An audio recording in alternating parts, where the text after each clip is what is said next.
Buenos días, hermanos. Señor les bendiga, amén. Solo déjenme prepararme un segundo y tal vez, si son tan amables, me ponen las fotos. Vamos a ver si funciona el pointer. Qué bueno, hermanos, que el Señor les bendiga. Muy, pero muy buenos días. Es un honor, es un privilegio para nosotros estar aquí en la iglesia. Especialmente queremos como familia agradecer. Vamos a ver si funciona. Vamos a ver, creo que está muy lejos. Bueno, vamos a ver. Queremos agradecer a la iglesia, Pastor Jorge Gómez, a los hermanos de misiones, a todos los hermanos que oran, que ofrendan, que nos han acompañado en estos años, a la familia Thomas también, que siempre ha estado ahí apoyándonos, ofrendando, orando por nosotros. Hermanos, gracias en el nombre del Señor. Con mi esposa Mariela, con mis hijos, queremos agradecer. Amén, hermanos, muchas gracias, porque no hay bendición, gozo, alegría, cuando uno le sirve al Señor, de no sentirse solo, que uno no está abandonado, que uno no está allá, hermanos, y que nadie se acuerda de uno. Para nosotros es un privilegio, es un placer saber que el Faro, como le decimos, ¿verdad? Siempre está orando por nosotros, nos llaman, nos ofrendan y nos sentimos acompañados. Y no solo eso, hay un grupo de la iglesia que fue hace un par de años a Bolivia, que estuvo con nosotros, que trabajó con nosotros, y las puertas siguen abiertas para todos los que quieran venir y los que quieran participar con nosotros. Y nosotros, bueno, soy yo, fue que lo cambiaron ahí arriba. Y nosotros, nada más así, en cuestión de minutos, vamos a pasarlo, por favor, rápidamente. El Señor nos dio este privilegio hace algunos años de salir para Bolivia. Hace 5 años exactamente, nosotros, pásalo, por favor, estábamos trabajando aquí con la iglesia, bien establecidos, tranquilos, estábamos realmente con la vida hecha, pero un día el Señor dijo que Cristian, Mariela, dejen lo que tienen y váyanse. Señor, ¿a dónde? Si aquí estamos bien, ¿por qué movernos, verdad? Estamos enviando misioneros, estamos enviando familias a muchas partes del mundo, pero el Señor nos pidió que nos fuéramos. Y comenzamos a orar para ver en qué campo, en qué lugar, dónde el Señor quería enviarnos, dónde el Señor quería mandarnos.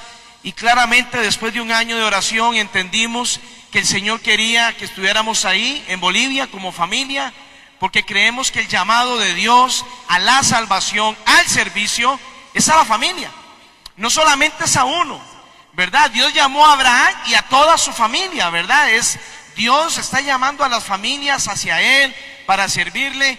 Y entonces nos fuimos para un país que se llama Bolivia, ahí en el centro de Sudamérica, un país que es 20 veces más grande que Costa Rica. Cuando uno dice en Bolivia viajemos, no es tan fácil, porque las distancias son lejanas, ¿verdad?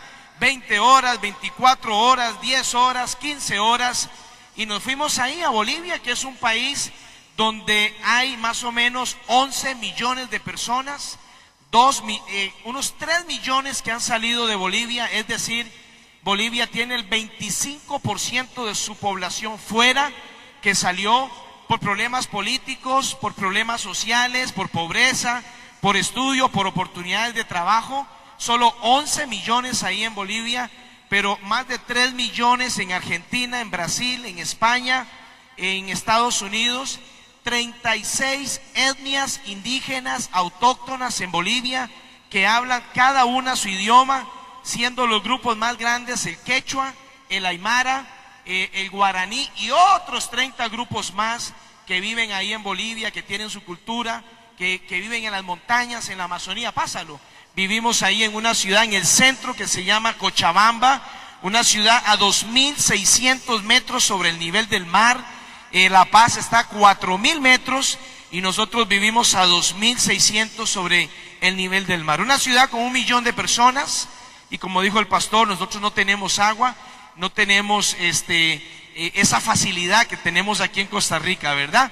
Tenemos a nuestro presidente, don Evo Morales Ayma, un presidente que decimos nosotros, primer presidente indígena en América Latina, él es aymara y él llegó al poder hace unos 10 años, va a quedarse más años, es una democracia, es alguien ficticia.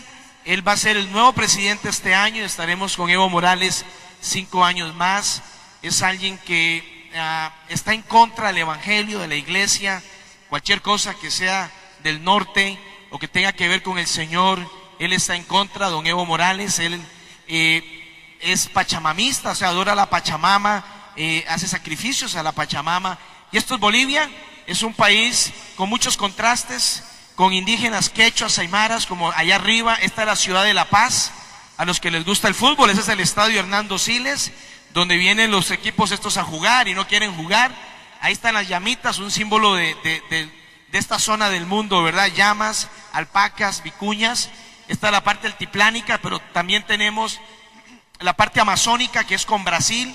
Y ahí, hermanos, tenemos estos grandes ríos, ¿verdad? Ríos enormes, con miles y miles de personas que viven a la orilla de los ríos, donde el evangelio no ha llegado, comunidades aisladas del evangelio.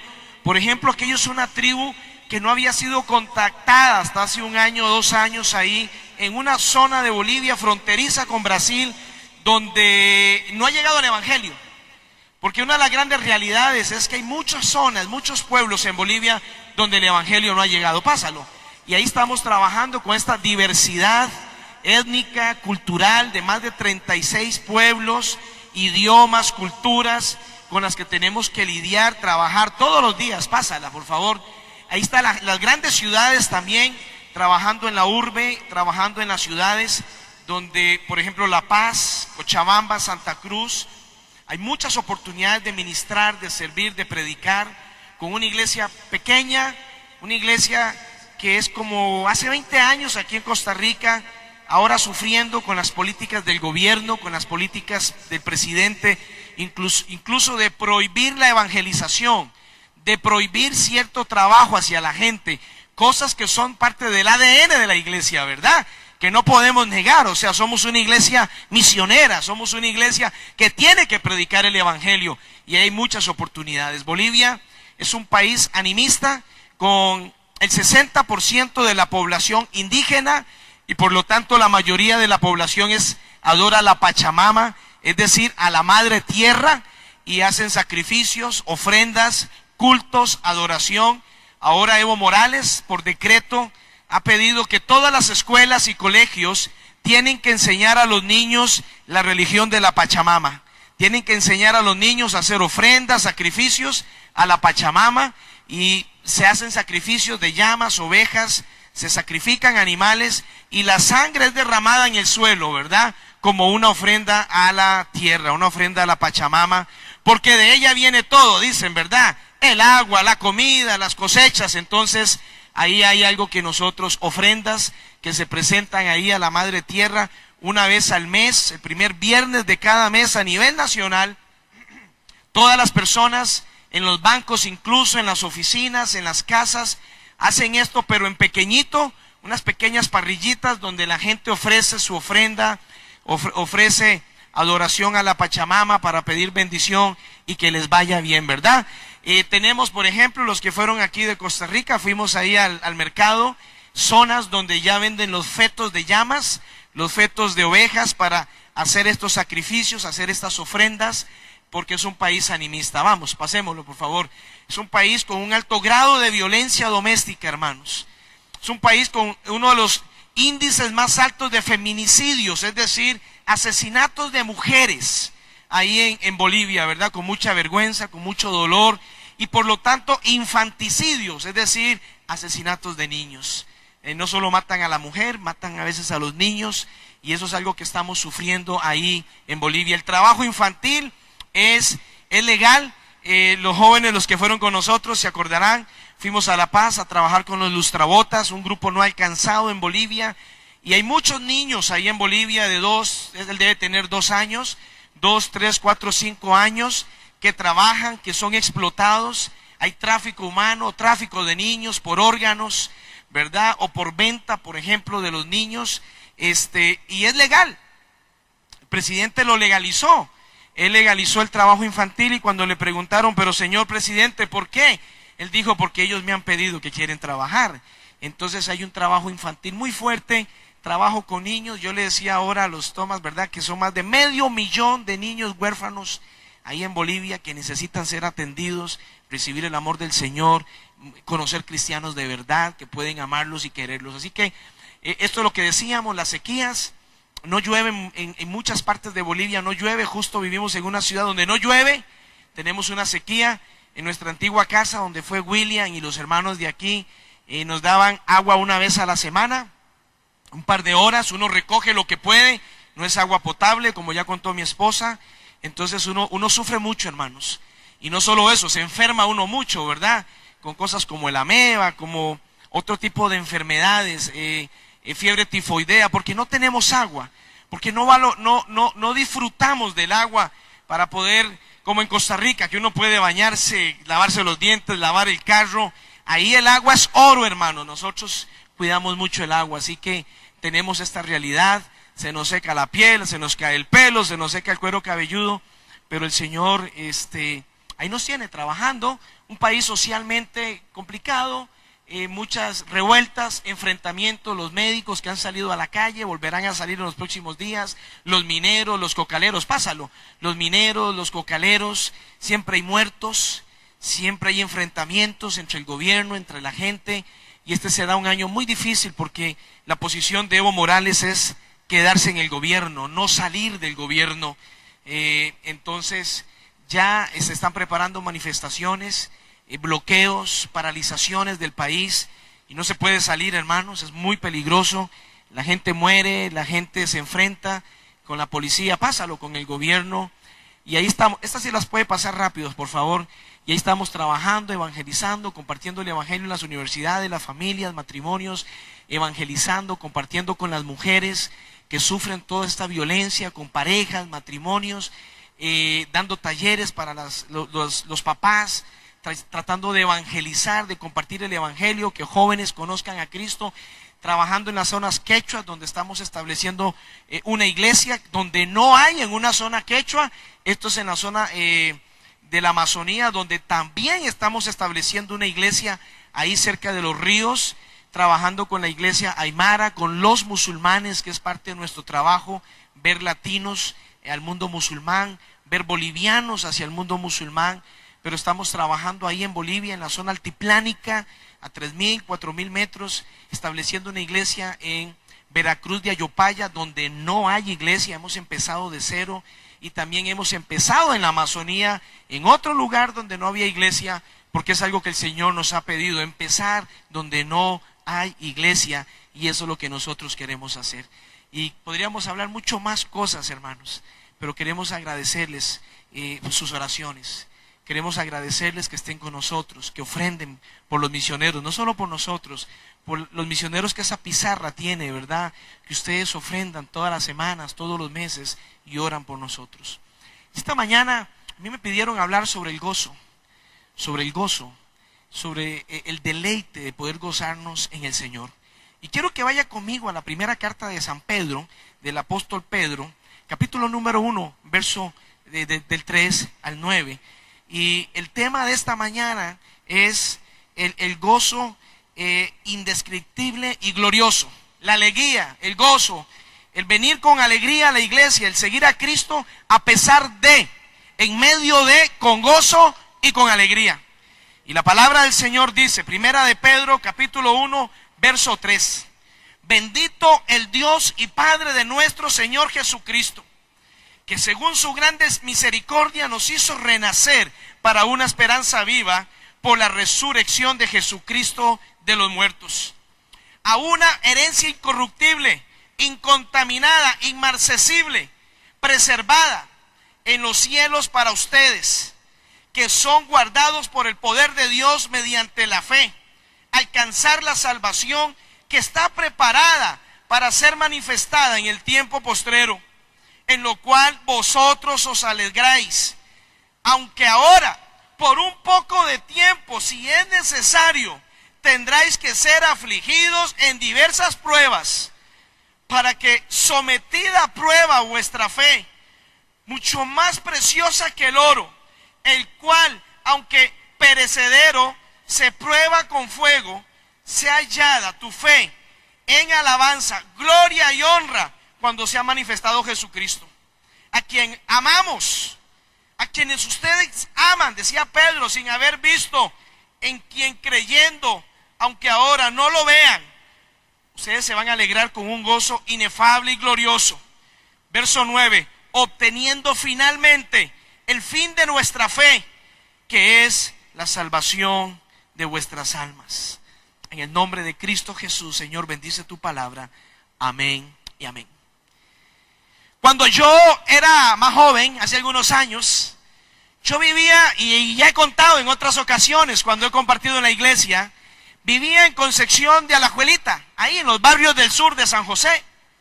Vivía en Concepción, arriba de Alajuelita. Era un muchacho que andaba ahí, como todos los muchachos en el mundo, con los amiguillos, anticristiano.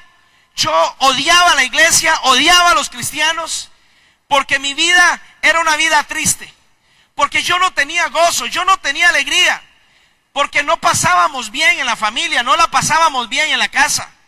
Entonces muchas de mi vivencia cuando yo era un joven tenía que ver, mis queridos hermanos, con tristezas, con malos recuerdos, con malas historias. Yo no tenía nada por qué celebrar en mi infancia, en mi juventud. No tenía nada por qué gozarme o por qué alegrarme. Y una de las cosas que me pasaba todos los domingos era que un grupo de personas me lo recordaba. Yo no me gustaba los domingos porque la iglesia que estaba ahí cerca, el Centro Cristiano Canaán, una iglesia que era hermana de esta iglesia, todos los hermanos pasaban caminando para ir a la iglesia. Y yo recuerdo que yo salía a la puerta de mi casa y los veía. Y ahí me paraba a las 9 de la mañana, 9:30, 10 de la mañana, y los veía pasar. Y me enojaba, porque iban alegres, contentos y llenos de gozo. Iban hablando, iban cantando con su ropita, con su corbata y con su Biblia en la mano. Nada de teléfono, nada de celubiblia, no. Una Biblia grande, negra, que decía Santa Biblia. Y ahí iban cantando, gozosos. No teníamos tantos autos como en estos años, como ahora. No teníamos servicio de bus para la iglesia. Uno tenía que caminar. Por todo el pueblo, todo el mundo sabía que uno iba para la iglesia, hermanos. Y nos decían, ahí van los aleluyas, ahí van los panderetas. ¿Se acuerdan, hermanos? Ya no hay panderetas. Ahora no llega en el auto, ¿verdad? Y yo me asusté con el perro que está cuidando los autos aquí, hermanos. No me dejó bajarme del auto. Y entonces yo me paraba y los veía con gozo, con alegría. Y me enojaba, porque yo no tenía ese gozo, porque yo no tenía esa alegría, porque yo no me podía reír así. Y yo decía, hipócritas, panderetas. Y comenzaba a gritarles desde la puerta de mi casa. Y comenzaba a decirles cosas de hasta lo que se iban a morir. Salía todo el odio, toda la amargura que había en mi corazón. No soportaba ver la sonrisa en esos cristianos. No soportaba ver la alegría. No soportaba ver el gozo que yo no tenía, pero que ellos sí tenían. Muy amablemente aquellos hermanos se volvían hacia mí y hacían algo que me hacía enojar más. Me bendecían. Dios lo bendiga. Lo veremos algún día en la iglesia. Y yo le decía, te reprendo, Satanás. Con ustedes ni loco. Y algunos se acordarán, ¿y saben quién era uno de esos? Toby. Los que se acuerdan de Tobillo, ¿no? Toby. Ese enano no lo soportaba, hermanos. Y como era chiquitillo, yo decía, me voy a ir, si me tendría que pelear con los cristianos, me peleo con ese. Porque a ese le doy fácil, ¿verdad? Pero habían otros grandototes. No soportaba ver a los cristianos llenos de gozo. Y yo les pregunto, ¿usted cómo viene a la iglesia el domingo? ¿Usted cómo viene a la casa del Señor el domingo? ¿Quién está gozoso hoy, hermanos? ¿Quién tiene gozo en esta mañana? Dele un aplauso al Señor entonces, a ver si es cierto.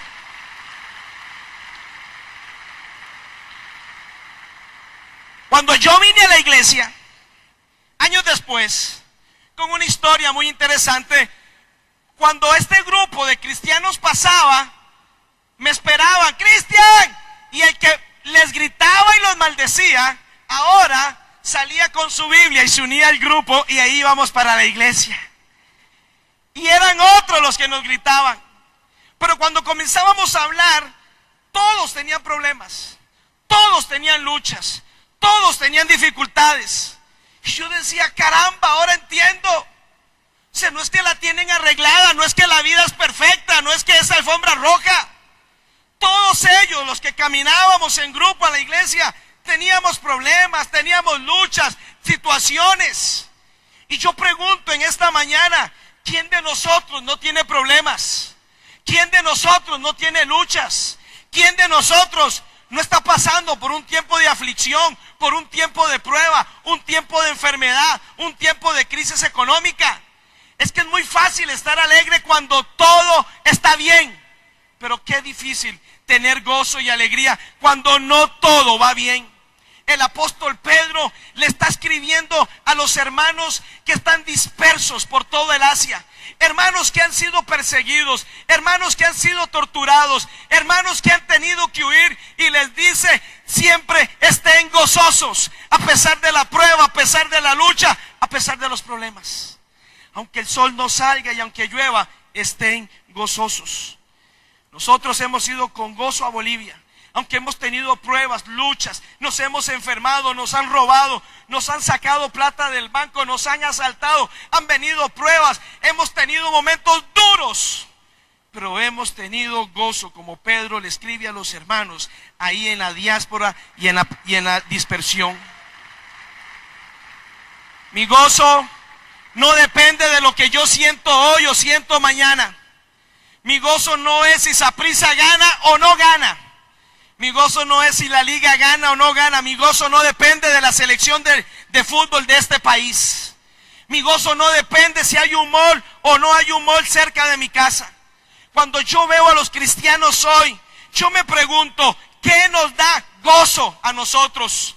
Por unos segundos póngase a pensar, ¿a usted qué le da gozo? ¿Qué le llena de gozo? A usted y a las personas del mundo.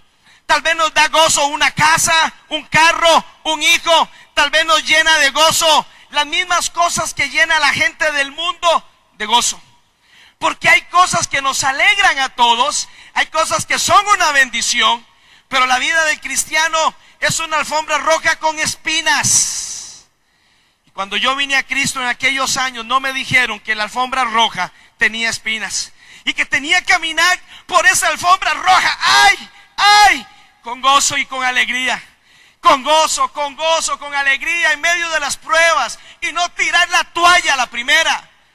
Como aquel boxeador en el ring que cuando está perdiendo la pelea, lo primero que hace es, ya no más, y tira la toalla para que la pelea se detenga. ¿Qué nos da gozo a nosotros? Pedro le dice a los hermanos que están dispersos, que guarden el gozo. Sabe que muchos de los pasajes en la Biblia que tienen que ver con el gozo, que a veces lo leemos fuera de su contexto, tienen que ver con escritores, apóstoles, profetas que estaban en persecución, que estaban presos, que sabían que iban a morir, que les iban a cortar la cabeza, que iban a morir boca abajo como Pedro. Crucificado boca abajo, porque cuando lo iban a crucificar, como los romanos crucificaban, Pedro, que está escribiéndole a los hermanos en la dispersión, le dijo a los soldados romanos, no, a mí no me van ustedes a crucificar como a mi Señor, porque no soy digno de morir como Él. Crucifíquenme al revés, boca abajo, y tengo el gozo de morir así para mi Señor. Qué difícil tener gozo en las pruebas. Qué difícil tener gozo en medio de las dificultades. Y por eso Pedro dice, bendito el Dios y Padre de nuestro Señor Jesucristo. Cuando yo leo esta frase, quiero recordarle que nosotros debemos alabar al Señor siempre. No olvide quién lo salvó, no olvide quién lo ayudó. Gócese en su Señor. Dios merece toda la gloria. Gócese porque Dios es bueno todo el tiempo. Amén, hermanos. Y Pedro dice, bendito el Dios y Padre, y otras versiones dicen, alábenlo, alábenlo, alábenlo siempre. Siempre. No solo cuando todo va bien. Cuando las luchas vienen, las pruebas, dice Pedro, alábenlo. Es una orden, es un mandato. Porque usted y yo no vivimos de sentires ni de emociones. Vivimos de convicciones en la palabra del Señor, que Él es bueno y que el gozo del Señor es mi fortaleza.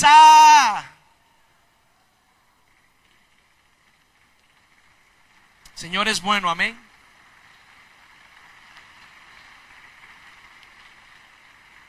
Fue Dios quien nos salvó. ¿Dónde estaba un domingo usted? ¿Usted se acuerda dónde pasaba los domingos? ¿Dónde amanecía? ¿Cómo amanecía los domingos? ¿Usted se acuerda los fines de semana? Y Pedro dice, Él nos salvó, Él nos rescató por las misericordias de Dios. Y usted y yo a veces podríamos olvidar y venir muy fácilmente a la iglesia. Podríamos venir a la iglesia como un mecanismo, como religiosos. Y no venir con gozo y alabar al Señor, de sentarnos, cantar, danzar, leer su palabra, ofrendar y diezmar con gozo. Cuando yo me acuerdo de dónde me sacó el Señor, yo digo, Padre, gracias. ¿Dónde estaríamos hoy si el Señor no nos hubiera rescatado? Y Pedro le recuerda a los hermanos y les dice, gócense, porque el Señor los ha salvado. Porque el Señor tuvo misericordia de ustedes, porque el Señor los eligió. Usted no está aquí por nada que usted hizo. Yo no estoy aquí por nada que yo haya hecho. Lo único que yo hice y usted fue pecar. Estamos aquí por la misericordia de Dios, por la grandeza de Dios. Y cuando yo recuerdo, voy a mi antiguo barrio y me doy una vuelta por ese barrio y veo la tristeza, el pecado, la droga, y digo, Padre, gracias. ¿Dónde estaría yo hoy si no hubiera sido por la misericordia del Señor? ¿Dónde estaría yo hoy si Dios no hubiera tocado mi familia? Si Dios no hubiera tocado su esposa, si Dios no hubiera tocado sus hijos, ¿dónde estarían? Entonces, ¿por qué venimos tristes a la casa del Señor? ¿Por qué venimos tarde? ¿Por qué nos cuesta ofrendar? ¿Por qué nos cuesta servir? Es con gozo y alegría, porque Pedro le dice a los hermanos en persecución, Él los salvó a ustedes. Él los amó. Él está con ustedes.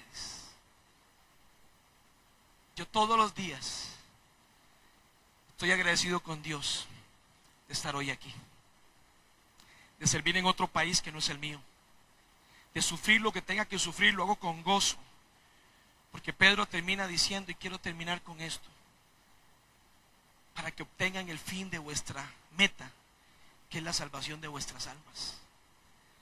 Cuando sufrimos en Bolivia, cuando sufrimos por el agua, por las enfermedades, por un trabajo que no tenemos, cuando nos dan un diagnóstico, cuando nos echan del trabajo, cuando nuestros hijos sufren, Pedro le recuerda a los hermanos, sigan fieles, van a haber pruebas, van a haber luchas, pero el Señor estará con nosotros todos los días hasta el fin del mundo. A veces yo siento que Dios se fue a vivir a la China y no me avisó. A veces uno se levanta como, ¿y Dios dónde estás? ¿Por qué me está pasando esto? ¿Qué montón de pruebas? Todas las vacas flacas, se me pegaron todas las pulgas. Y pensamos que Dios se fue, pero el Señor ha dicho en su palabra, yo estoy con ustedes todos los días hasta el fin del mundo.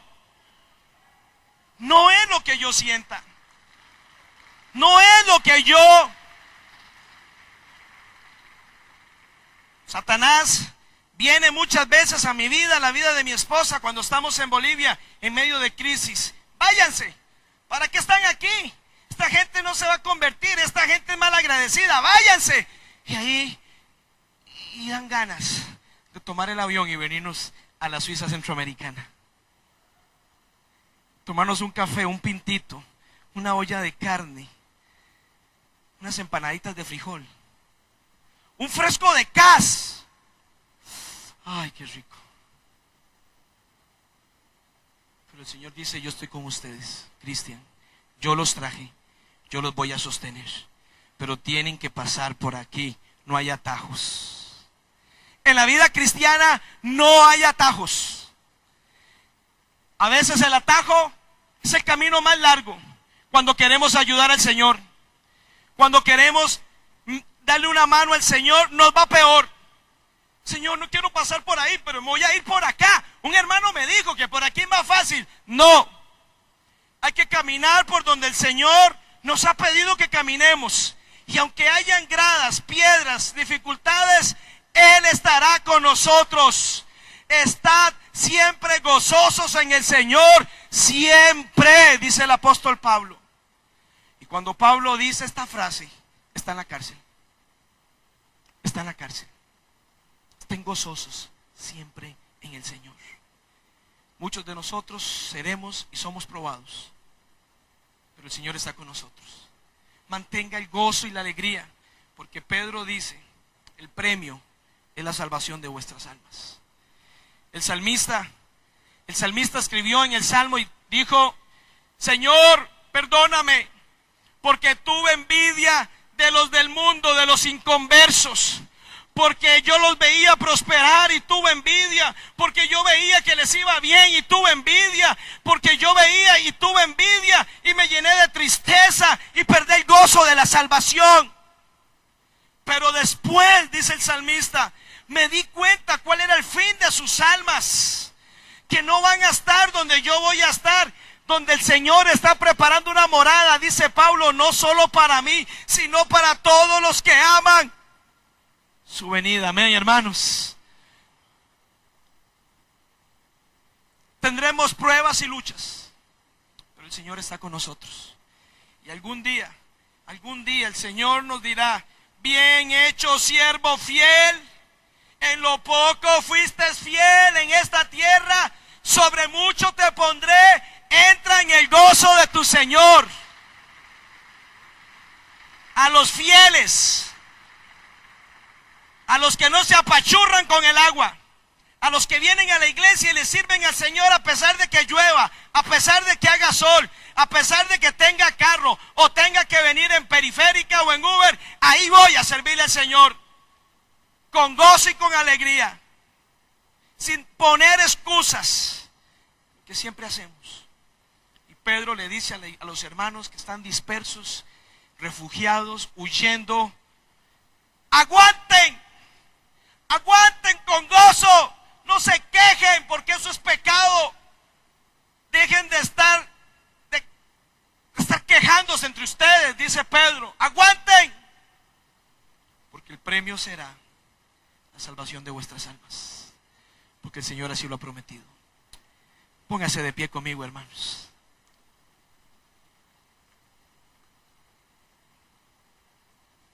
Sirva con gozo, viva con gozo, a pesar de las pruebas y de las luchas y las dificultades. Y déjeme orar en esta mañana por usted. Nosotros estamos en Bolivia con gozo, a pesar de y en medio de. Padre, te damos gracias en esta mañana por tu amor y por tu misericordia, Señor. Señor, yo sé que en la vida, sé que hay luchas y sé que hay dificultades, Señor. Sé que hay pruebas.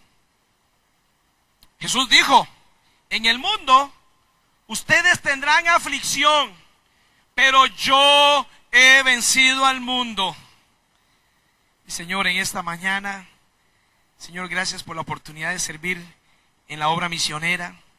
Tal vez nosotros ahí en Bolivia, otros en Indonesia, otros en China, otros en África, pero muchos de los que están acá sirven ahí en su familia, sirven como misioneros en su trabajo, en su colegio, en su empresa o aquí en medio del proyecto Abraham. Señor, y hay luchas. Señor, hay dificultades. Señor, me dieron un diagnóstico que no esperaba. Señor, mi hijo pasó por esto, mi hija pasó por aquello, y yo no lo esperaba. Pero Señor, en esta mañana quiero caminar por ahí con gozo y con alegría. porque al final de la carrera yo sé que nos darás la corona que no se corrompe, y no solo a mí, sino a todos los que amamos tu venida. Pero quiero vivir una vida de gozo, de alegría. Quita de nosotros quejarnos, sino que podamos vivir con gozo y con alegría, y servirte con gozo y con alegría hasta el final, y no tirar la toalla, fieles hasta el final, en el nombre de Cristo Jesús. Amén y amén. Que el Señor les bendiga.